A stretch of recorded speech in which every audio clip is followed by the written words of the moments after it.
Hello friends, welcome my YouTube channel. मैं संपत सिंह आज आपके लिए बड़ा ही इम्पोर्टेंट टॉपिक लेके आया हूँ जो रीट की दृष्टि से भी महत्वपूर्ण है। इसमें से हर बार एक नया क्वेश्चन आता ही है। साथ में आपके लिए एक बेसिक नॉलेज या जनरल नॉलेज के लिए भी अच्छा है और कई सारे एग्जाम में भी इससे रिलेटेड आपको क्वेश्चन मिल ही जाएंगे। तो ये टॉपिक काफ़ी अच्छा है और काफ़ी इम्पोर्टेंट है, काफ़ी महत्व रखता है। तो एग्जाम की दृष्टि से बहुत ही इम्पोर्टेंट टॉपिक है और वो टॉपिक है हमारा ऊष्मा संचरण की विधियाँ। अब ऊष्मा संचरण की विधियाँ है वो 3 होती हैं। अभी हम सिर्फ एक विधि पर चर्चा करेंगे, तो जो अन्य जो विधियाँ बच जाएगी उसका हम अलग से वीडियो लेके आएंगे। तो हमारे चैनल पर आप बने रहिए, हमारे चैनल को आप सब्सक्राइब कर लीजिए, वीडियो को लाइक कीजिए, कमेंट्स कीजिए, दोस्तों के साथ शेयर कीजिए, ये सब आप कर देना। अभी हम बात करते हैं टॉपिक पर और वो है हमारी ऊष्मा संचरण की विधियाँ। अभी जो हम पढ़ने वाले हैं वो देखते हैं। पहले देखते हैं वो विधियाँ कौन कौन सी है। तो ऊष्मा संचरण की मोस्टली जो है वो 3 विधियां हैं और वो कौन कौन सी है। नंबर 1 वो है आपकी संवहन संवहन विधि द्वारा ऊष्मा का संचरण। ठीक है। दूसरा है हमारा चालन विधि द्वारा ऊष्मा का संचरण। और तीसरी जो विधि है वो यहां आती है विकिरण विकिरण विधि विधि द्वारा ऊष्मा का संचरण। तो चालन विधि द्वारा ऊष्मा का संचरण, विकिरण विधि द्वारा ऊष्मा का संचरण और संवहन विधि द्वारा ऊष्मा का संचरण। तो इन सब विधियों से क्या होता है, ऊष्मा का संचरण होता है। संचरण का मतलब स्थानांतरण होता है, ऊष्मा एक स्थान से दूसरे स्थान की ओर जाती है। तो हम उसको कहते हैं संचरण कह रहे हैं या संवहन कह रहे हैं या स्थानांतरण कह रहे हैं। तो ऊष्मा यानी जो एनर्जी होती है, जो ताप होता है, वो क्या करिए एक स्थान से दूसरे स्थान पर जाने के लिए कई विधियों को अपनाता है। तो जैसे संवहन विधि द्वारा या चालन विधि द्वारा या विकिरण विधि द्वारा। अभी जो हम बात करेंगे, हमारा जो आज का टॉपिक रहेगा वो ये रहेगा कि संवहन विधि द्वारा ऊष्मा का संचरण। चालन विधि द्वारा और विकिरण विधि द्वारा ऊष्मा का जो संचरण है हम नेक्स्ट वीडियो में देख लेंगे। अभी हम बात करेंगे संवहन विधि द्वारा ऊष्मा का संचरण। अब यहाँ ऊष्मा के जो हमारी ऊष्मा है या ऊर्जा है, जो ताप है, तो यहाँ ऊष्मा संचरण के लिए ऊष्मा संचरण के लिए हमको क्या चाहिए, माध्यम चाहिए। कोई ना कोई मीडियम या माध्यम की हमको यहाँ जरूरत पड़ेगी। जैसे जैसे यहाँ हमारा जो मीडियम या जो माध्यम है वो जल हो सकता है या हमारी क्या हो सकती है, वायु हो सकती है। तो इनके माध्यम से या इनके जो कण होते हैं वो क्या करेंगे, ऊष्मा को एक स्थान से दूसरे स्थान तक पहुंचाने का कार्य करेंगे। तो संवहन विधि में माध्यम की जरूरत पड़ती है और माध्यम यहाँ कौन हो सकता है, जल भी हो सकती है, वायु भी हो सकती है। तो जल में जल का गर्म होना या वायु का गर्म होना या उसका गर्म होकर ऊपर उठना, पानी का भी गर्म होकर ऊपर उठना, उसमें कौन सी विधि का सहयोग रहता है, संवहन विधि द्वारा वहां ऊष्मा का संचरण होता है। अब परिभाषा अगर हम देखना चाहें इसकी कि क्या परिभाषा दें इसकी, तो इसकी एक नॉर्मल सी साधारण सी परिभाषा है कि जब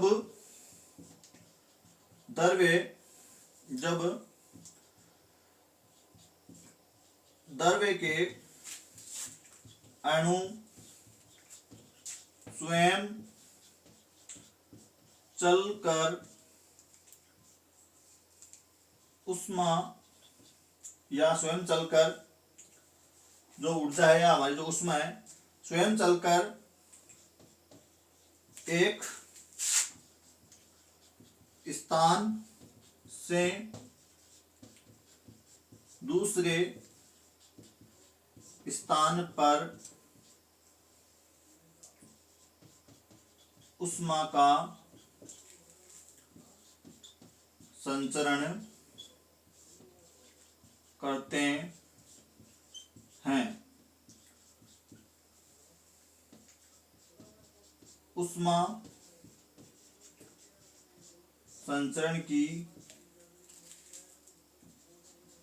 यह विधि संवहन कहलाती है।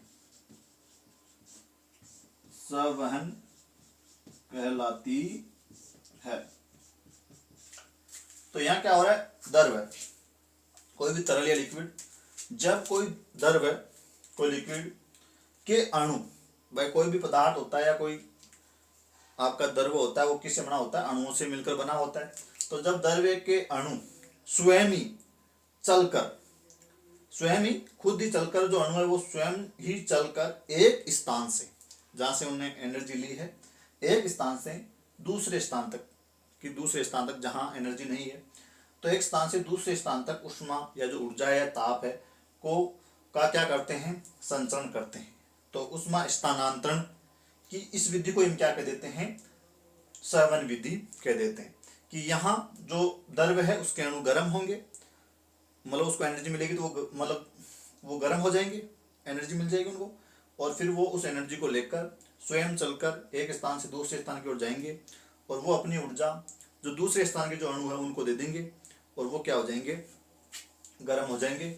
या जब ये अब एक जगह से दूसरी जगह चले जाएंगे तो इनका स्थान लेने के लिए दूसरे अणु वहां आ जाएंगे। तो यहाँ जब द्रव्य के अणु स्वयं चलकर एक स्थान से दूसरे स्थान तक क्या कर रहे हैं, ऊष्मा का संचरण कर रहे हैं, तो स्थानांतरण की इस विधि को क्या कहते हैं, संवहन कहते हैं। अब इसको एक प्रयोग से हम देखेंगे क्या कैसे होता है प्रोग्राम।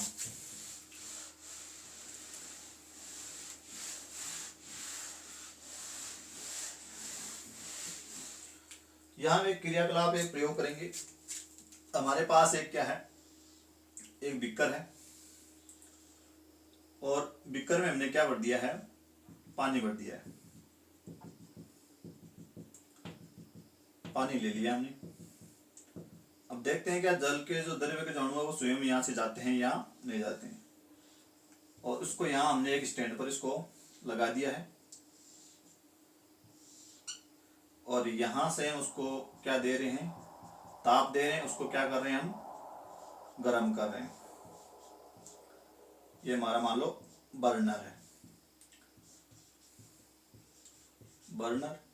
ये क्या है, हो गई ज्वाला। ये क्या हो गया हमारा स्टैंड। ये क्या हो गया हमारा बीकर। अब हम क्या करेंगे, संवहन को देखने के लिए यहाँ जो मीडियम हमने क्या ले लिया, पानी ले लिया। संवहन को देखने के लिए इसके अंदर हम क्या करेंगे, कुछ क्रिस्टल डाल देंगे। क्रिस्टल यानी कुछ दाने, जैसे आपके पोटेशियम परमैंगनेट यानी लाल दवा डाल देंगे, लाल दवा, पोटेशियम परमैंगनेट KMnO4 के या तो कुछ दाने डाल देंगे, या आपके पास वो नहीं है तो आप क्या कीजिए, चाय के 2-4 दाने यहाँ डाल दीजिए। डाल दिए।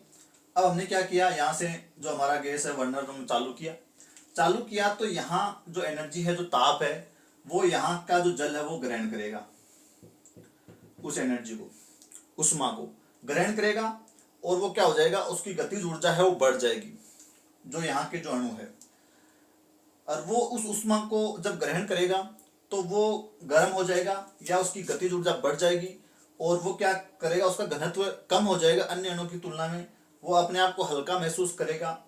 तो वो क्या करेगा, ऊपर उठेगा, क्योंकि हल्का जब गर्म करते हैं तो वो कोई भी अणु होता है वो फैलता है, और फैलता है जब ज्यादा स्थान वो घेरता है तो उसका आयतन जब कम हो जाता है तो आयतन जब बढ़ जाता है तो घनत्व कम हो जाता है, इसलिए वो क्या हो जाता है, हल्का हो जाता है। हल्का होता है तो वो क्या करता है, ऊपर की ओर यहाँ से ये जो अणु है वो गर्म होकर क्या कर रहे हैं, ऊष्मा पाकर ऊपर उड़ते हुए ऐसे हमको नजर आएंगे। जब ये अणु ऊपर उठेंगे तो इनका स्थान ये जगह खाली हो जाएगी, तो इनका स्थान लेने के लिए साइड से जो ठंडा जल है वो इधर की ओर गमन करेगा, साइड से ठंडा जल। तो जब ये यहाँ के जो अणु है वो गर्म हुए, ऊष्मा उन्होंने ग्रहण की, उनकी गतिज ऊर्जा बढ़ी, उनका आयतन बढ़ा, घनत्व कम हुआ, वो हल्के हुए, और ये ऊर्जा लेकर एक स्थान से दूसरे स्थान की ओर जा रहे हैं। अभी हमने बात की द्रव्य के अणु स्वयं एक स्थान से दूसरे स्थान की ओर जाते हैं, और ये यहाँ से ऊपर चले जाएंगे। जब ये ऊपर चले जाएंगे तो इनका स्थान लेने के लिए साइड का जो ठंडा जल है ऊपर का या साइड का, वो क्या करेगा, यहाँ आएगा, फिर वो आएगा, वो गर्म होएगा, और वो क्रिया ऐसे चलती रहेगी, और फिर वो साइड से पानी आता रहेगा, गर्म होता रहेगा अणु, और ऊपर जाते रहेंगे। ऐसे करते करते जो सारा जो बीकर का पानी है वो गर्म हो जाएगा। बीकर का पानी इस प्रकार गर्म होता है, पानी इस प्रकार ही गर्म होता है, ऐसे नहीं कि पूरा पहले ऊपर का पानी गर्म हो जाएगा, पहले नीचे का पानी गर्म होगा यहाँ से, और फिर ऊपर का पानी उसका स्थान लेने के लिए नीचे आएगा, और नीचे का पानी जो गर्म हो चुका है, जो अणु गर्म हो चुके हैं, ऊपर चले जाएंगे। तो इस प्रकार ऊर्जा का जो है स्थानांतरण हो जाएगा द्रव्य के अणु द्वारा, वो स्वयं ही एक स्थान से दूसरे स्थान चलकर कर देंगे। तो यहाँ पानी यहाँ मीडियम है, इसके बिना नहीं होगा।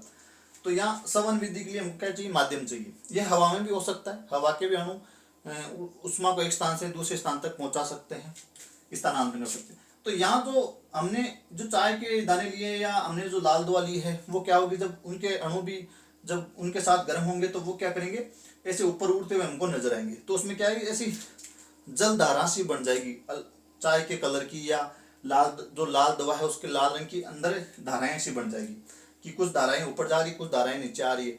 तो वो धाराएं हमको क्या बताती है कि यहाँ क्या हो रहा है, उष्मा का संचरण हो रहा है। किस विधि द्वारा, सेवन विधि द्वारा हो रहा है। तो इसके द्वारा हम इसको क्या कर सकते हैं, साबित कर सकते हैं, प्रूव कर सकते हैं कि यहाँ जो जल है वो गर्म हो रहा है, किस विधि द्वारा हो रहा है, सेवन विधि द्वारा यहाँ गर्म हो रहा है।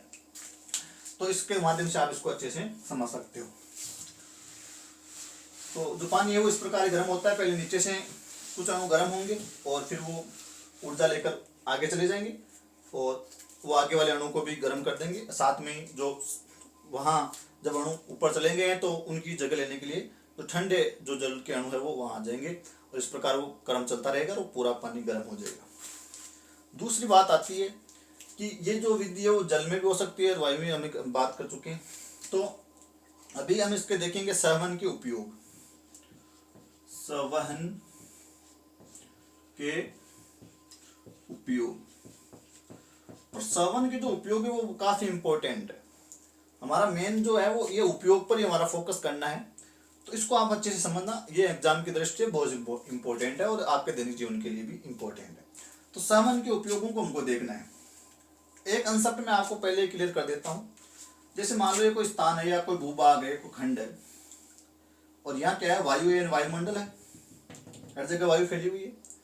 अब क्या होता है, जब सूर्य का प्रकाश यहाँ इस स्थल पर गिरता है, तो सूर्य के प्रकाश में क्या है, ऊर्जा है, ऊर्जा का स्रोत वही है हमारा। तो यहाँ की वायु के जो अणु है वो उस ऊर्जा को क्या कर लेते हैं, ग्रहण कर लेते हैं। अभी हमने बताया जो भी अणु है उसको क्या मिली, ऊर्जा मिली, उष्मा मिली, ऊर्जा मिली, ताप मिला। तो इसकी गतिज ऊर्जा तो बढ़ेगी बढ़ेगी, क्योंकि गति करेगा तेजी से। साथ में ये क्या हो जाएगा, फैल जाएगा, फैलेगा ये ऊर्जा पाकर, उष्मा पाकर, और ये मान लो कुछ इस प्रकार ये फैल गया। अब यहाँ जब छोटा था तो इसका जब घनत्व क्या था, ज्यादा था, उसमें जो अणु थे वो पास पास थे, मगर उसका जमावड़ा जो एटम्स का था वो ज्यादा था। तो इसका हम कह रहे हैं कि घनत्व अभी क्या है, ज्यादा है, और आयतन क्या है, कम है। लेकिन जब उसने उष्मा ली, उसको गर्म किया गया, तो वो फैला तो इसका आयतन क्या हो गया, बढ़ गया। गिरा गया स्थान जो इसका क्या हो गया, आयतन बढ़ गया। तो इसके अंदर के जो अणु थे वो अब एक जगह जमे हुए नहीं है, वो थोड़े से दूर दूर ऐसे फैल गए हैं। इसका मतलब उसका घनत्व क्या हो गया, कम हो गया। और घनत्व कम होने का मतलब वो क्या हो गया है, हल्का हो गया है। अब जो हल्का हो जाएगा वो नीचे रहेगा, ऊपर जाएगा, जाहिर सी बात है वो ऊपर जाएगा। तो ये अपने आप को हल्का फील करता है। जब ये फैलता है उष्मा पाकर अणु, तो ये उसका आयतन बढ़ जाता है, घनत्व कम हो जाता है, और ये हल्का हो जाता है, जिसके कारण ये एक नीचे से कहाँ चला जाता है, ऊपर चला जाता है। और जब ये ऊपर चला जाता है तो यहाँ जब ये अणु चला जाएगा तो यहाँ इसका ये एब्सेंट हो गया, तो यहाँ क्या बनेगा, नीचे निम्न वायुदाब बनेगा। क्या बनेगा, निम्न वायुदाब। और जहाँ ठंडा एरिया है वहाँ वायुदाब ज्यादा होता है, तो वहां से जो पवन है वो इस निम्न वायुदाब की ओर चलती है। और इसी प्रकार हमारी जो मानसून, जो बरसात आती है, मानसून जो हवाएं चलती है, वर्षा होती है, वो इस प्रकार ही होती है। तो ये आपको थोड़ा सा ध्यान रखना है कि जो भी अणु है वो उष्मा पाएगा और फैलेगा तो उसका घनत्व कम हो जाएगा, और वो हल्का हो जाएगा तो ऊपर उठेगा। और जहाँ से अणु जितना ज़्यादा उठेंगे, जितने ज़्यादा गर्म होंगे, तो वहाँ उस क्षेत्र में क्या बन जाएगा, निम्न वायुदाब बन जाएगा। तो दो क्षेत्रों में हर जगह सूर्य का प्रकाश समान नहीं पहुँचता है, तो जो भी हमारा भूभाग है उसमें क्या आ जाता है, तापमान में अंतर आ जाता है, और फिर वो धाराएं, जो हवाएं, पवन है, वो सब इसी के कारण बरसात सभी इन्हीं पर डिपेंड होती है। ये सब आपके समन विधि द्वारा ही इसको आप समझा सकते हो, या इस समन विधि द्वारा ही चलते हैं, या इसी का ये उदाहरण है। इसमें पहला हम देखेंगे, वो देखेंगे सवातन। सवातन जिसको हम क्या कहते हैं, रोशनदान। रोशनदान, तो रोशनदान या सवातन है, ये इसी विधि पर काम करते हैं, या इसी विधि के उदाहरण है, सेवन विधि के, या सेवन विधि का ही उपयोग करके हम क्या करते हैं, रोशनदानों का निर्माण करते हैं, जिसको हम सवातन भी बोलते हैं, वेंटिलेशन बोलते हैं, रोशनदान। अब रोशनदान हम अपने घरों में क्यों लगाते हैं, हमारा क्वेश्चन है कि भाई जो रोशनदान है वो हमारे घरों में हम क्यों लगा रहे हैं। जैसे मान लो ये हमारा घर है, या कुछ खिड़कियां हैं, और यहाँ ऊपर क्या लगाते हैं हम, कुछ छोटी छोटी खिड़कियां लगाते हैं, जिसको हम क्या कहते हैं, रोशनदान कहते हैं, रोशनदान। तो रोशनदान का मतलब वहां हम सोच रहे होंगे भाई रोशनी आ रही है, रोशनी के लिए नहीं है, अभी समझना कंसेप्ट को आप। यहाँ क्या है, खिड़की है, और यहाँ क्या हमारा दरवाजा है। अभी रोशनदान हम क्यों लगाते हैं, आप सभी देखा होगा आपके घरों में ऊपर छोटे छोटे लगे होंगे रोशनदान, तो आप सोच रहे होंगे सूर्य के प्रकाश के लिए आने के लिए होंगे, लेकिन वो रोशनदान हम क्यों लगाते हैं, वो हम इसके उपयोग से हम समझेंगे। यहाँ खिड़कियां लगी, दरवाजा, तो ये आप सभी इससे परिचित हो, आप सभी ने अपने घरों में देखा होगा रोशनदान लगे ही होते हैं। कोई ज्यादा मॉडर्न हो गया वो नहीं लगा रहा तो दूसरी बात है। अब देखो क्या होता है, जैसे मान लो इस रूम के अंदर हम बैठे हैं यहाँ, और हम यहाँ बैठे हैं, या जो भी 2 आदमी 4 आदमी रूम के अंदर है, तो वो क्या करेंगे, श्वसन की क्रिया करेंगे। श्वसन की क्रिया करेंगे तो वो क्या लेंगे, ऑक्सीजन ले लेंगे, और CO2 क्या कर देंगे, छोड़ देंगे। अब अंदर की जो आपकी हवा आती है, फेफड़ों से निकल के बाहर आती है, वो गर्म होती है। आप महसूस कर लेना, नाक के पास हाथ रखना और ऐसे मतलब श्वसन की क्रिया करना, तो आप फील कर लोगे, ऐसे करोगे तो फील कर लोगे कि अंदर की जो हवा है वो गर्म आ रही है, बाहरी वायु की तुलना में वो गर्म है। तो गर्म है तो अभी हम बात कर चुके हैं पहले, जो वायु गर्म होगी उसके अणु क्या होंगे, फैले हुए होंगे, उनका घनत्व कम होगा, उनका आयतन ज्यादा होंगे, वो अपने आप को हल्का फील करेंगे, और वो कहाँ जाएंगे, हल्के होंगे तो कहाँ जाएंगे, ऊपर जाएंगे। तो हमने जैसे ही उच्च वसन की क्रिया की, जब हमने श्वास छोड़ी तो अंदर की निकलने वाली सांस कैसी थी, गर्म थी, जो CO2 युक्त है, वो गर्म होगी, तो गर्म होगी तो हल्की होगी, हल्की होगी तो कहाँ जाएगी, ऊपर उठेगी। अभी हम बात कर चुके थे, क्योंकि वो हल्की चीज ऊपर जाएगी, क्योंकि वो गर्म है तो वो फैली हुई है तो उसका घनत्व कम है, आयतन ज्यादा है, तो वो ऊपर उठेगी तो ऊपर रोशनदान है, और इससे होते हुए वो जो है वो बाहर निकल जाएगी वायुमंडल में। अब ये वायु जब बाहर चली गई तो इसका स्थान लेने के लिए दूसरी वायु आ जाएगी, क्योंकि यहाँ निम्न वायु दाब बन रहा है और बाहर वायु दाब ज्यादा है, तो इधर से खिड़कियों से या इस दरवाजे द्वारा जो अच्छी वायु है, जो ठंडी वायु है, वो अंदर आ जाएगी। तो क्यों, क्योंकि ठंडी है, तो इसके अणु काफी संघनित होंगे तो भारी होंगे, और भारी होंगे तो नीचे रहेंगे, न कि ऊपर जाएंगे। ऊपर कौन जाएंगे, जो गर्म होंगे या जो हल्के होंगे वो जाएंगे। तो इस प्रकार हमने CO2 छोड़ी, और वो इस प्रकार रोशनदान द्वारा बाहर चली गई। गर्म वायु जो जहरीली गैसें थी हमारी, जो CO2 हमारे काम की नहीं थी, और इस प्रकार वो बाहर चली जाती है। और उसका स्थान लेने के लिए भाई अंदर का वायु दाब तो समान ही रहेगा, तो इसके लिए बाहर की जो स्वस्थ निर्मल जो वायु है, ठंडी वायु, वो खिड़की दरवाजे द्वारा अंदर आ जाती है। तो इस प्रकार ये वेंटिलेशन बना रहता है, अच्छी हवा आती रहती है, गर्म या खराब हवा उन रोशनदान द्वारा बाहर चली जाती है। तो इस प्रकार इस सवातन की मतलब होता रहता है। ऐसे रोशनदान है जो काम आते हैं, वे वेंटिलेशन बना रहता है, और अंदर का जो माहौल है वो अच्छा रहता है। उसमें जो वायरस होते हैं, कीटाणु होते हैं, जीवाणु होते हैं, वो भी जब हवा कोई छोड़ता है, कोई रोगी है, खांसता है, छींकता है, तो वो क्या होता है, वो गर्म होने के कारण ऊपर उठता है, वो जो भी उसके सांस द्वारा जो भी वायरस, बैक्टीरिया, जीवाणु, कीटाणु, फफूंद जो भी बाहर निकला है, वो उस गर्म हवा के साथ बाहर निकल जाएगा, तो अंदर का वातावरण शुद्ध रहेगा। तो रोशनदान लगाना बहुत जरूरी हो जाता है, ताकि अंदर का जो माहौल है वो अच्छा रहे, जितने भी लोग वहाँ बैठे हैं वो एकदम शुद्ध ऑक्सीजन ग्रहण करें या शुद्ध वायु ग्रहण करते हैं। तो यहाँ जो क्या हो रही है, स्वातन की क्रिया हो रही है, मतलब रोशनदान काम आ रहा है। तो यहाँ सवन वृद्धि हो रही है, क्यों, क्योंकि यह माध्यम कौन है, हवा है, और हवा के कण है वो उस ऊर्जा को एक स्थान से दूसरे स्थान तक पहुंचा रहे हैं। तो पहली जो उपयोग है सवन का, वो तो आता है रोशनदान में, ठीक है। दूसरा होता है चिमनियां। चिमनी आपने देखी होगी, जो फैक्ट्रियाँ होती है या हमारी जो रसोई घर होता है उसमें चिमनी लगी होती है। जो भी हमारा चूल्हा होता है उसके जस्ट ऊपर एक चिमनी लगी होती है, जो हमारे घर से बाहर जो क्या है, जो धुआं होती है, जो गैसें होती है, अपशिष्ट जो पदार्थ होते हैं उनको क्या करती है, बाहर निकालती रहती है।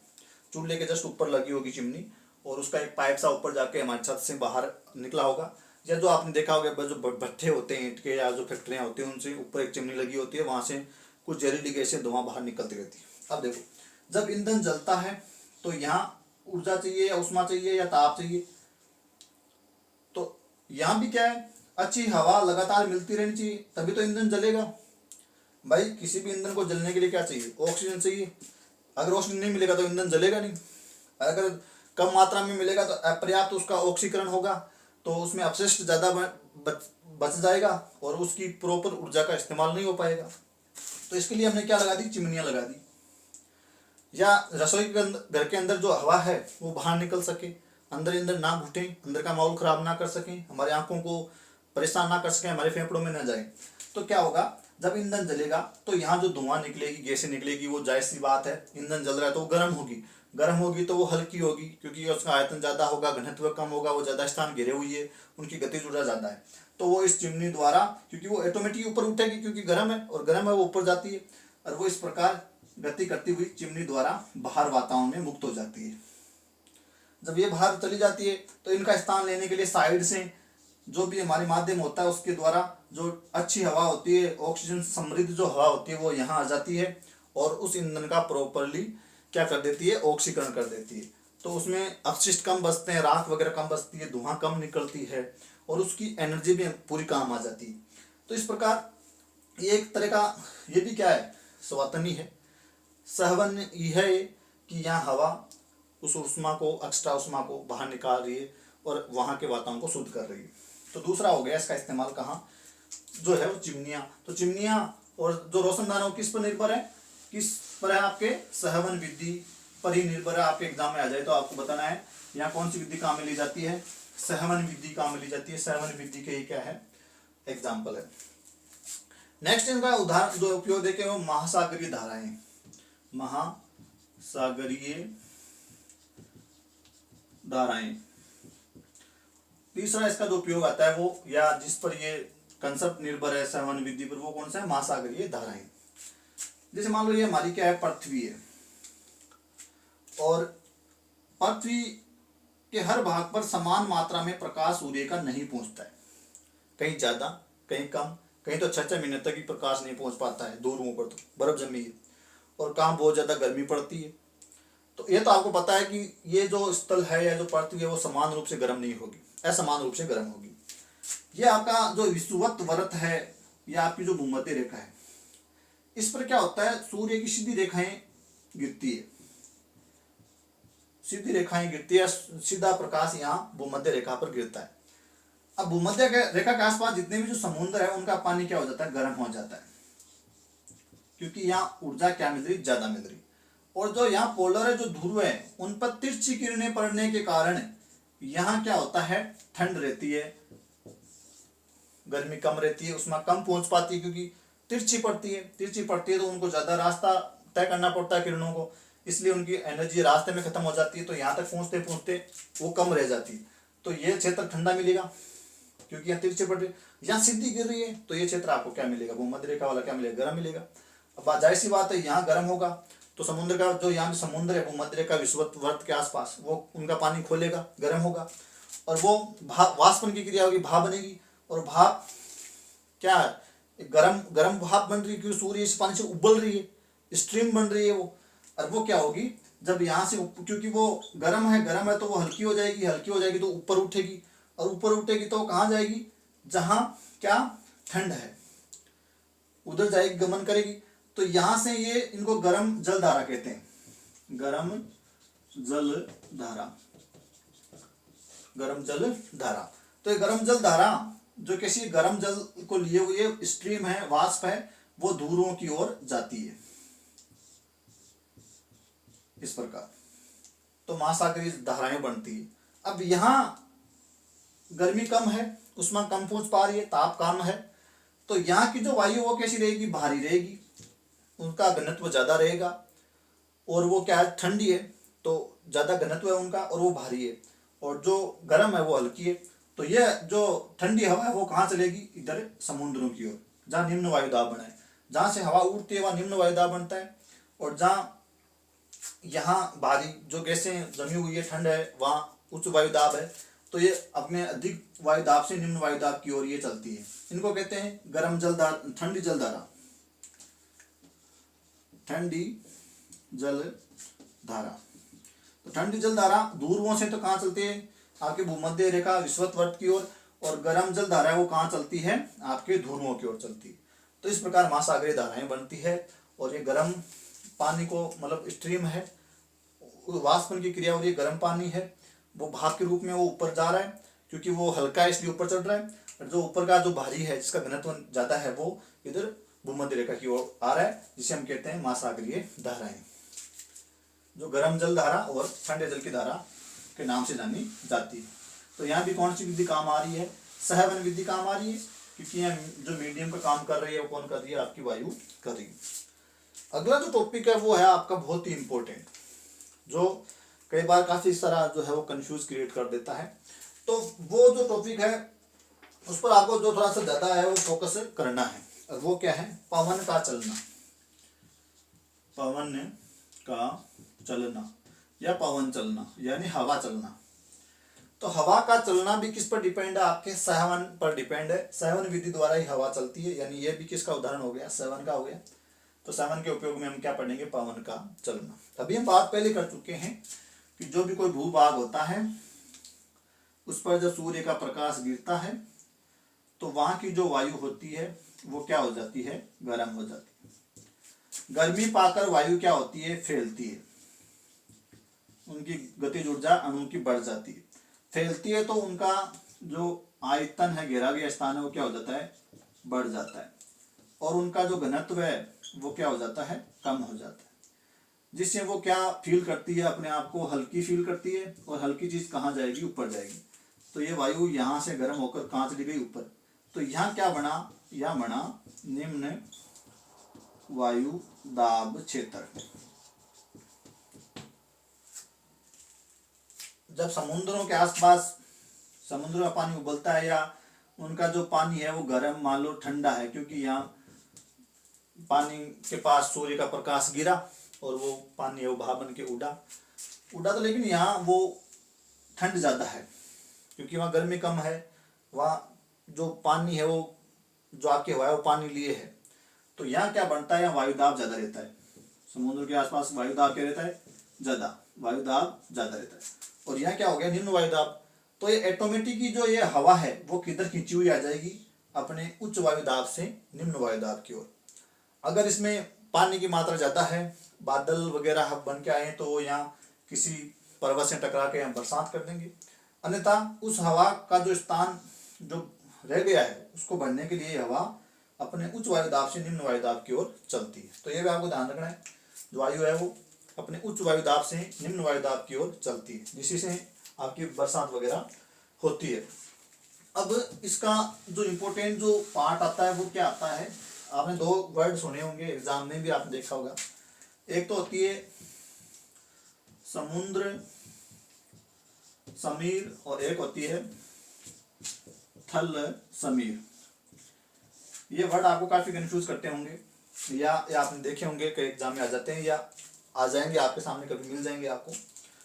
ये क्या, इनको समझना है तो इसको हम श्रवण विधि द्वारा समझेंगे, पवन का चलना से हमको समझेंगे। अभी आपको पवन क्यों चल रही है वो हम समझ चुके, उच्च वायुदाब से निम्न वायुदाब क्यों चलेंगे और निम्न वायुदाब क्यों बना वो अभी हमने बता दिया।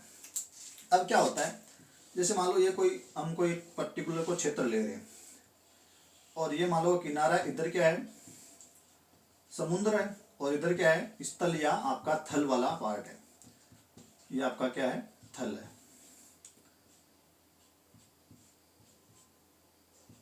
ठीक है।